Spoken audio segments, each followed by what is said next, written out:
RM Sotheby's is the world's largest collector car auction house by total sales. They are the preeminent market maker of high-quality collector cars and collections, regardless of size or complexity. By working in partnership with the Sotheby's team and its network of 80 offices in 40 countries, RM Sotheby's has established the largest client network of any collector car auction house in the world.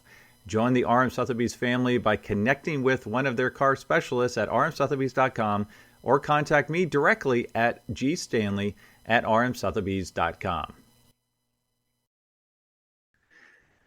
All right, so welcome to the Collector Car Podcast. It has been a big week. We've got some really exciting news happening in the collector car auction world, and a lot of these cars are very historically significant. So I wanted Ken to be on to talk about a really cool exhibit that he put together in Easton, Maryland at the Academy Art Museum, and it's called Bugatti Reaching for Perfection. So, Ken, thank you so much for being. I think this is your third time on the podcast. I'm happy to be here. Good morning. Yeah, I appreciate it. And after this, we're going to record your fourth time on the podcast to talk about the 250L and Ferrari that's selling through RM Sotheby's here shortly. But yeah, so this one's all about Bugattis. I have recently really gotten deep into the Bugatti world. I think you know this. I'm writing a fictional thriller novel about one of the missing Bugattis, but I won't get into that here.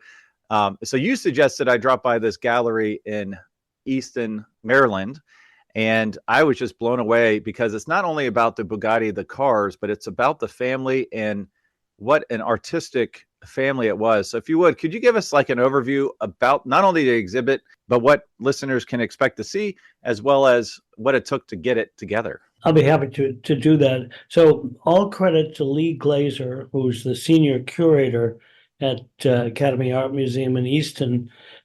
She arrived at the museum as this exhibit was in its planning stages, and not having much knowledge about Bugatti, she quickly got up to speed, and so she deserves great credit. And she helped pull the catalog together, which was really nice. Basically, the exhibit covers Carlo Bugatti, the father, who at the turn of the century was he was a master of unusual furniture, Art Deco furniture, and Rembrandt Bugatti, Ettore Bugatti's younger brother, was a sculptor in bronze. He lived in Antwerp, Belgium, and he was an immensely talented sculptor. Imagine naming your kid Rembrandt. No pressure, right? High expectations. but all of the Bugattis were artists. Ettore was as well, before he became an engineer. So in this exhibition, we're showing we have several cars, but we have 8 sculptures from Rembrandt Bugatti's work, and it came from a collection in Switzerland. And we have several examples of Carlo's furniture. And then, thanks to Judge John North and his son David North, who's a Bugatti restorer, we have a lot of artifacts. We have a Bugatti, a spoked wheel from a Type 35, the first example of a cast aluminum wheel that Bugatti did on that famous Grand Prix car. We have a steering wheel. We have a Bugatti Vice. Everything Bugatti did was artistic. I mean, he left nothing to chance. Everything is designed, sculpted, elegantly presented, and that's, although this is a small museum, that's what this exhibit purports to do. And I know from initial visitors, everybody has been enjoying it. So been fun to do. Yeah, it's really amazing because it goes beyond the cars, like you said, even to the Vice, like you said. So even the tools they used to create the cars were something special and hand built. So what did it take to bring this together? Because I understand, you're probably pretty quick at getting cars because of your extensive network. And obviously you've been curating collections and exhibits for years. But tell us a little bit about, the furniture, like this is quite an endeavor you took on. Any major obstacles, or did you just put the net out there and people were happy to share? Well, I can't really claim credit for the furniture and the sculpture. That was all done by the museum staff. Basically, the notion of doing this whole thing came from Judge John North, who has a number of Bugattis. And he and his son David pulled it together. I would have to say I've done 15 exhibitions of fine cars in fine art museums. And in many ways, this was the easiest because honestly, the Norths and Lee Glazer did most of the work. My contribution was to write about everything and help produce the catalog and try to express my enthusiasm for the artistry of what Bugatti is all about. I mean, I'm currently working on an exhibition for the St. Louis Art Museum where I literally have to go to 12 collectors and beg, borrow, and steal to get the cars. In this case, the Norths owned all the cars. They have a Type 39 Grand Prix car, probably the best Type 57 SC Atlantic in the world, an Eric Koo aluminum body. Everything is genuine Bugatti, and they have an Autolant coupe, an early Autolant Type 57 that was owned by Robert Benoit, who was a famous Bugatti factory driver. So they found the cars, and David and his crew and I kind of shoehorned the cars into the building. One of the biggest challenges with any art museum exhibition is that for the most part, these buildings were never designed to have an automobile in them. So we have to be very creative. In some cases, taking off bumpers or literally using go jacks, and I use the word shoehorning. I've got some pictures of us loading these cars in, and there's barely fractions of an inch on either side to do it. We did a lot of careful measurements, and David and his guys were very skilled. So I encourage people to come visit. It's going to be in Easton, Maryland, until about mid-April. I think it's April 17th. April 13th. You're 13th, okay. And Easton is a charming little town. It's right near St. Michael's, and the exhibit pretty much fills the whole museum. So if you're interested in Bugatti or just interested in art, I hope people will come and see it. Yes, and you are giving a speech, is that correct, on March the 20th? Yes, I'm going to talk about the title is Bugatti Marvels and Mysteries, and there are a lot of interesting elements of the Bugatti story. The one that you're writing your book about with the disappearance of a Type 57 Atlantic is one of them. Ken Purdy wrote about a woman named Violette Noisier, who in the 1930s murdered her father for his insurance money so she could buy her boyfriend a Bugatti. I mean, there's that type of thing. And I think people will find 45 minutes of fun if they want to come and listen to this talk. There is a lot, and it's not just about the cars. So I was researching Rembrandt Bugatti, and obviously you have some incredible artwork. The kangaroo, you have not the iconic Bugatti Royale dancing elephant, but there is an elephant sculpture there, which is really cool because you can see a picture of him back in period in the zoo, I guess, in which he got his subject. But as I was doing my research, Rembrandt is such a tragic story. Yes.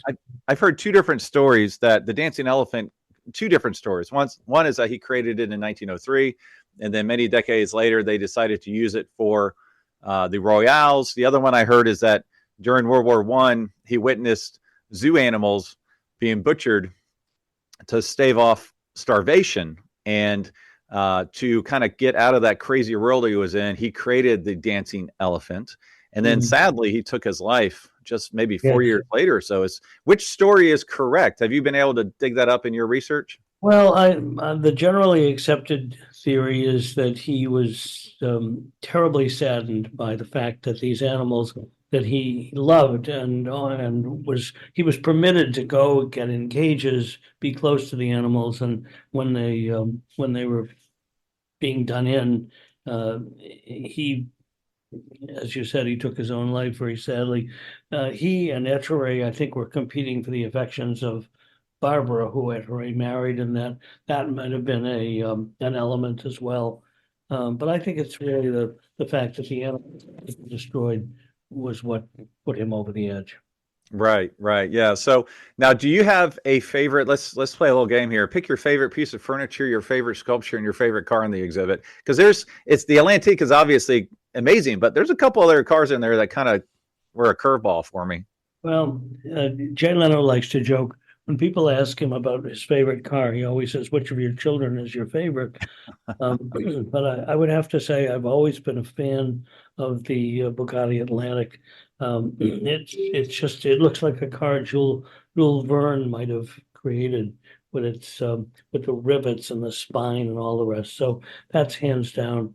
There's a Panther that Rembrandt did. And like so many of his bronze animals, bronze is I mean, it's metal. And yet somehow with his sculpture, he's put movement into a solid object. So when you look at his sculptures, and it almost appears that they have moved or they're about to move, and they're very, very lifelike.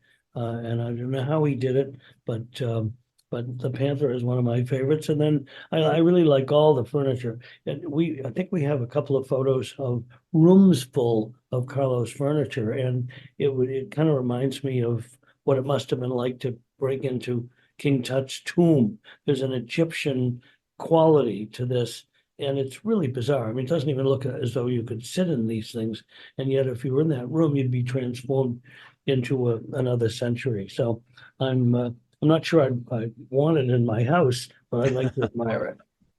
Well, it's funny the way you mentioned the Panther sculpture, because I think in my book I said the line something to the effect of they seem to be trying to escape the very form in which they were cast. So they were cast in bronze, but they were trying to get out of that form because it does have a sense of movement and emotion, to the form. I think that's really well said. It's difficult, and when you're doing animals, and many of these animals are, I mean, they're so lithe, they're animals that move all the time, and you think, oh, bronze is going to fix them in place. Somehow, Rembrandt's bronzes never stand still. Yes, absolutely. Yes. And I'm flipping through the book. You said, be sure you get the book because they're not going to last. And so I highly recommend if you go out to March the 20th to see Ken speak, if they still have some of these amazing books together, be sure to do so. Talk about the Type 45 Grand Prix, a 16-cylinder Bugatti. I did not know such a thing existed. Yep. And what a car. Bugatti built several of these, and the car that's in the museum is what Judge North likes to call a tool room copy. So it's an actual Bugatti. It's really not a V16. It's really more accurately described as a U16 with the two blocks side by side on a common crankcase. Two basic straight eights, which is what the Type 35s had. And David North says it's really a handful to drive. It's got a longer wheelbase than a Type 35, and it's got all this engine up front. There are four. Bugatti built two, and then I believe that the Norths have one, and someone else has another assembled car. So two real cars, if you will, and two exact replicas. And I think when you hear this thing run, I mean, imagine two straight eight Bugattis at the same time. That ripping calico exhaust sound is it's doubled, so it's very cool. I can't even imagine hearing that. Just hearing a straight eight Bugatti is amazing. Can't imagine a U16 would be really, really crazy. So let's end this interview. So first off, you'll be there March the 20th. I plan on being there in person as well. And then the exhibit runs through April the 13th, Easton, Maryland. Just a wonderful Bugatti reaching for perfection. Definitely check it out. But let's land on the Atlantic. I've been saying Atlantic. I'm going to go by you because you're the expert. So there were four built. Is that correct? There were four built. A Colonel Pope was his car is the one that Ralph Lauren has, and he was tall, and so he asked it be an inch taller. So his cars, if you put his Ralph Lauren's car, the ex-Colonel Pope Bugatti, alongside the Rothschild car, which is owned by Rob Walton,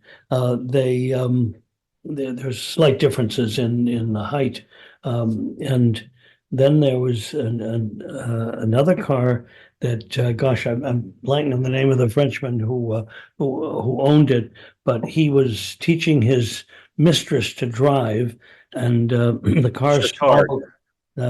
Francois Sicard, I think. Was it Francois Sicard? I It think, was Antoine and Janine. and Uh, Janine. I've Yeah. been very in depth with this one right now because it's kind of crazy because that was originally a black one, and then it was repainted like a silver blue. He had wanted one for years, and he bought it Right. like in 1952. But he didn't actually buy it. He didn't want his wife to know that he bought it, and so he Exactly. had a lady friend buy it. So he's married with two kids, doesn't want his wife to know he has yet another Bugatti. He has a lady friend buy it. He's taking his mistress from his mother's house to Paris, and at a train crossing, they get hit by a train and get dragged 750 meters and both die horribly, correct?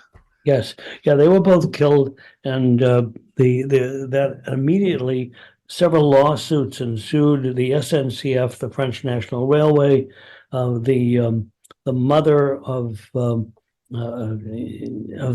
mistress, the woman who helped, who he bought the car with, not the that's the other mistress. She was involved. It was hung up for years. In the meantime, what was left of the car were a lot of mangled aluminum, one frame rail, and some other parts.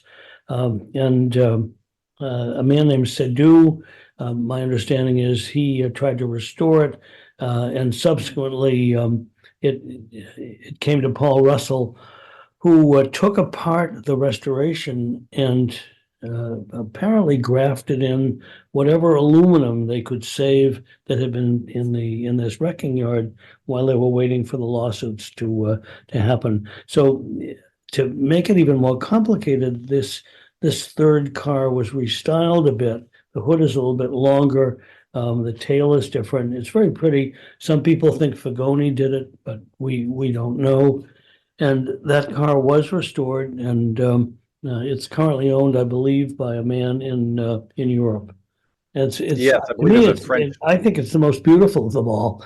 But we don't know the origins of and how much of it is original. You know, we did not accept it at Pebble Beach for judging. It was on display there, and the reason being that the feeling was that there wasn't enough of the original car to present. But and that brings us perhaps to the fourth car, which appears in pictures. Grover Williams, the British driver who drove for Bugatti. There's a lovely picture of his wife with several little dogs with this car, and you know better than I, Greg, but I think it was last seen loaded for shipment to the south of France, and it's gone. Yeah. And probably is no more desirable lost automobile to find than that car. And so I think it's a very fitting subject for a book, which you're doing. Yeah.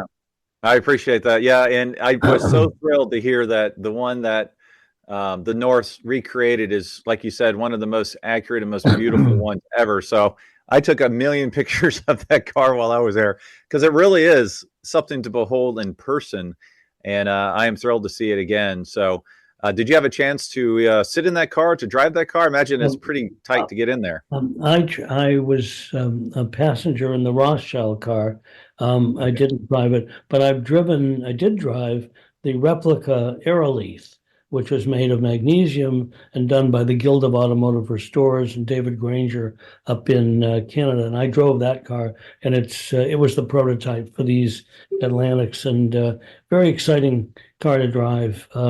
You feel as though you're in like a little bubble, like a chopped coupe maybe, and of course it's Type 57, so it has quite a nice engine response, a fabulous exhaust note, and you really feel as though you're in a piece of history.